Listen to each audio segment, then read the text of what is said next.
ಅಯ್ಯಪ್ಪ ಸ್ವಾಮಿಯ ಪೀಠಾಧಿಪತಿಗಳಾಗಿ ನಾವು ಹೆಮ್ಮೆಯಿಂದ ಹೇಳ್ಕೊಳ್ತೇವೆ. ಇಡೀ ಭಾರತಕ್ಕೆ ನಾವು ಒಬ್ಬರೇ ಗುರುಗಳು ಅಯ್ಯಪ್ಪ ಸ್ವಾಮಿಯ ಪೀಠಾಧಿಪತಿಗಳು ಇರ್ತಕ್ಕಂಥದ್ದು, ಅದು ಕನ್ನಡಿಗರಾಗಿರುವಂಥದ್ದು.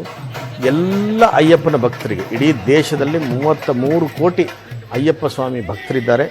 ಈ ಮಾತನ್ನು ನಿಮ್ಮ ಭಾಷೆಗಳಲ್ಲಿ ನೀವು ಕನ್ವರ್ಷನ್ ಮಾಡಿಕೊಂಡು ಹಾಕ್ಕೊಳ್ಳಿ.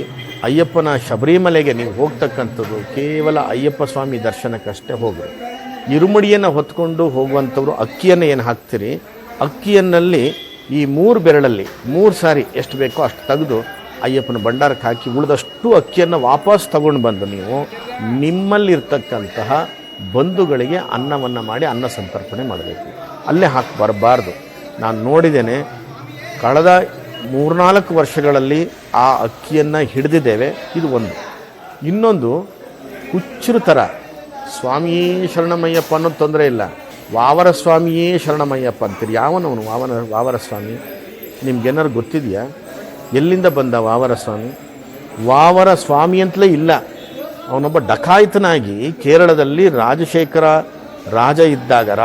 ವರ್ಮ ಅನ್ನುವಂಥ ರಾಜ ಇದ್ದಾಗ, ನಮ್ಮ ವಿಜಯನಗರ ಸಾಮ್ರಾಜ್ಯ ಇದ್ದ ಸಂದರ್ಭದಲ್ಲಿ ಸಾವಂತ ಅರಸರಾಗಿದ್ದಂಥವ್ರು ಅವರು. ಆ ಸಂದರ್ಭದಲ್ಲಿ ಒಬ್ಬ ಡಕಾಯಿತನಾಗಿದ್ದ. ಆ ಡಕಾಯಿತನನ್ನು ಎರುಮೇಲೆಯಲ್ಲಿ ಹೊಡೆದಾಕ್ತಿದ್ರು. ಹಾಗಿದ್ರೆ ವೀರಪ್ಪನ ಸ್ವಾಮಿಯೇ ಅಂತ ಕೂಗ್ರಿ ಅಲ್ಲ ನೀವು. ನಿಮ್ಮ ತಲೆಯಲ್ಲಿ ಸಗಣಿ ಇರೋದು. ಇನ್ನಾದರೂ ನೀವು ಸರಿಯಾಗಬೇಕು, ಇನ್ನಾದರೂ ನೀವು ಎಚ್ಚೆತ್ಕೊಳ್ಬೇಕು.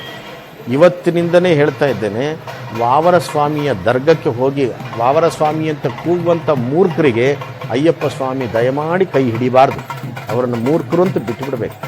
ಯಾಕೆ ಈ ಮಾತು ಹೇಳ್ತಿದ್ದೀನಿ ಅಂದರೆ, ನೀವು ಹೋಗಬಾರ್ದು, ಒಳಗಡೆ ಹೋಗಬಾರ್ದು ಅಂತೇಳಿ ಎರುಮೆಲಿಯ ವಾವರ ದರ್ಗದಲ್ಲಿ ಹಿಂದೂಗಳಿಗೆ ಪ್ರವೇಶ ಕೊಡದೇ ಇರೋ ಹಾಗೆ ಕೇವಲ ಹುಂಡಿಯನ್ನು ಬಾಗಿಲಿಗೆ ಅಡ್ಡ ಇಟ್ಟಿದ್ದಾರೆ. ಇನ್ನೂ ನಿಮ್ಮ ವಿವೇಚನೆಗೆ ಬರೋದಿಲ್ಲ ಅಂದರೆ ಏನು ಹೇಳೋದು? ನೀವೆಲ್ಲ ಹುಂಡಿಗೆ ಮಾತ್ರ ದುಡ್ಡು ಹಾಕಬೇಕು, ಹಿಂದೂಗಳು ಒಳಗೆ ಹೋಗಬಾರ್ದು. ಇದೆಂಥದಿದೆ? ಸೌಹಾರ್ದತೆಗೆ ಇರಲಿ, ನಮ್ಗೆ ಅವ್ರು ಬೇಕು, ಅವರು ನಮಗೆ ಬೇಕು ಅಂತ ನಾವು ಅವ್ರನ್ನ ಕರೆದು ಇಷ್ಟು ವರ್ಷ ಮಾಡಿದ್ದೀವಿ. 800 ವರ್ಷಗಳ ಕಾಲ ಮಾಡಿದ್ದೀವಿ ಅವರ ಪೂಜೆ. ಒಂದು ದಿವಸವೂ ಸಹ ಅವರು ಶಬರಿಮಲೆಗೆ ಸ್ವಾಮಿಯೇ ಶರಣಮಯ್ಯಪ್ಪ ಅಂತ ಹೇಳಿ ಮೆಟ್ಟಿಲು ಹತ್ತಿ ಇರುಮುಡಿಯನ್ನು ತಂದು ಕೊಟ್ಟಂಥ ಮುಸ್ಲಿಮರನ್ನ ನಾವು ನೋಡಲೇ ಇಲ್ಲ. ಅವರಿಗೆ ನಾವು ಬೇಡ ಅಂದಮೇಲೆ ನಿಮ್ಗೆ ಯಾಕ್ರಿ ಅವರು ಬೇಕು? ಅವರು ಸ್ವಾಮಿಯೇ ಶರಣಮಯ್ಯಪ್ಪ ಅಂತ ಬರ್ತಾರೆ ಅಂತಾದರೆ ನಾವು ದರ್ಗಕ್ಕೆ ಹೋಗೋಣ. ನಾವು ದರ್ಗಕ್ಕೆ ಹೋದರೆ ಅವ್ರು ಬರೋದಿಲ್ಲ ಅಂದಮೇಲೆ ನಿಮ್ಗೆ ಯಾಕೆ ದರ್ಗ? ದೇವರಿದ್ದಾನೆ ಸಾಕು. ಒಂಚೂರು ವಿವೇಚನೆ ಇಟ್ಕೊಂಡು ಪೂಜೆ ಮಾಡಿ. ಭಜನೆ ಮಾಡ್ತೀರಿ ನಾಚಿಗೆ ಎತ್ಕೊಂಡು, ವಾವರ ಡಕಾಯಿತನ ಭಜನೆ ಮಾಡ್ತೀವಿ. ದೇವರನ್ನು ಮಾತ್ರ ಭಜನೆ ಮಾಡಬೇಕು. ಇಸ್ಲಾಂನಲ್ಲಿ ಯಾವುದೇ ವ್ಯಕ್ತಿಯನ್ನು ಆರಾಧನೆ ಮಾಡೋದಕ್ಕೆ ಒಪ್ಪೋದಿಲ್ಲ. ಮುಸ್ಲಿಮರೇ ವಾವರನನ್ನು ದೇವರು ಅಂತ ಪೂಜೆ ಮಾಡಲ್ಲ, ಒಬ್ಬ ಸಂತ ಅಂತ ಪರಿಗಣಿಸೋದಿಲ್ಲ. ಅಂಥದ್ರೊಳಗೆ ನೀವ್ಯಾರು ನಿಮ್ಮ ಅಜ್ಜನ ಹುಗಿದಿಟ್ಟಿರೋದಲ್ಲಿ ಯಾಕೆ ನಿಮಗೆ ಬುದ್ಧಿ ಬರೋದಿಲ್ಲ? ಅಲ್ಲಿ ಯಾರದು ಸಮಾಧಿ ಇದೆ ನೋಡಿದ್ದೀರ ನೀವು? ಸುಮ್ಮನೆ ಹೋಗ್ಬಿಟ್ಟು ಕೂಗೋದು, ದುಡ್ಡು ಹಾಕೋದು, ಬರೋದು. ಆ ದುಡ್ಡು ಎಲ್ಲಿ ಹೋಗುತ್ತೆ ಅಂತ ಗೊತ್ತಾಗುತ್ತೆ, ಯಾರ ವಿರುದ್ಧ ಕೆಲಸ ಮಾಡುತ್ತೆ ಅನ್ನೋದು ಗೊತ್ತಾಗುತ್ತೆ.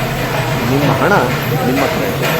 ಹಿಂದೂಗಳಿಗೆ ನಿಮಗೆ ದುಡ್ಡು ಜಾಸ್ತಿ ಆಗಿದ್ದರೆ ನಿಮ್ಮ ಊರಿನಲ್ಲಿರ್ತಕ್ಕಂಥ ದೇವಸ್ಥಾನಗಳನ್ನು ಉದ್ಧಾರ ಮಾಡಿ, ಯಾವುದನ್ನು ಹೋಗಿ ಮಾಡೋದಲ್ಲ. ವಾವರನ ದರ್ಗಕ್ಕೆ ನೀವು ದರ್ಶನಕ್ಕೆ ಹೋಗಲೇಬಾರ್ದು. ನೀವು ಏನಿದ್ರೂ ಅಯ್ಯಪ್ಪ ಸ್ವಾಮಿಯ ದರ್ಶನ ಮಾಡಿ, ಅಯ್ಯಪ್ಪ ಸ್ವಾಮಿಯ ದರ್ಶನ ಮಾಡಿಬಿಟ್ಟು ಅಲ್ಲಿ ಕೊಡ್ತಕ್ಕಂಥ ಪ್ರಸಾದ ಇಟ್ಕೊಂಡು ಸೀದಾ ಬನ್ನಿ.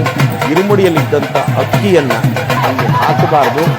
ಅಲ್ಲಿ ಕೇವಲ 18 ಮೆಟ್ಟಲ ಹತ್ರ ಒಂದು ಬಾರಿ, ಆಮೇಲೆ ನೀವು ಅಲ್ಲಿ ಕನ್ನಿಮೂಲೆ ಗಣಪತಿಗೆ 1 ಕಾಯಿ ಅಷ್ಟೇ ಹೊಡಿಬೇಕು ವಿನಃ ಕಡೆ ಕಾಯಿ ಹೊಡಿಬಾರ್ದು.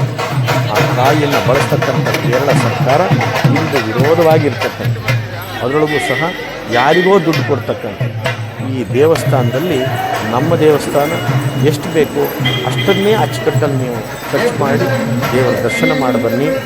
ಈ ನಮ್ಮ ವಿರುದ್ಧವಿರ್ತಕ್ಕಂಥ ವಾವರ ದರ್ಗವನ್ನು, ವಾವರ ಅನ್ನುವಂಥ ಡಕಾಯಿತನನ್ನು, ವಾವರ ಅನ್ನುವಂಥ ಕಳ್ಳನನ್ನು ನಿಮ್ಮ ಮನಸ್ಸಿನಿಂದ ಕಿತ್ತೊಗೆದು ಕೇವಲ ಅಯ್ಯಪ್ಪ ಸ್ವಾಮಿಯನ್ನಷ್ಟೇ ಆರಾಧನೆ ಮಾಡಬೇಕು ಅಂತೇಳಿ ಈ ಸಂದರ್ಭದಲ್ಲಿ ಸಂದೇಶ ಕೊಡ್ತಾರೆ.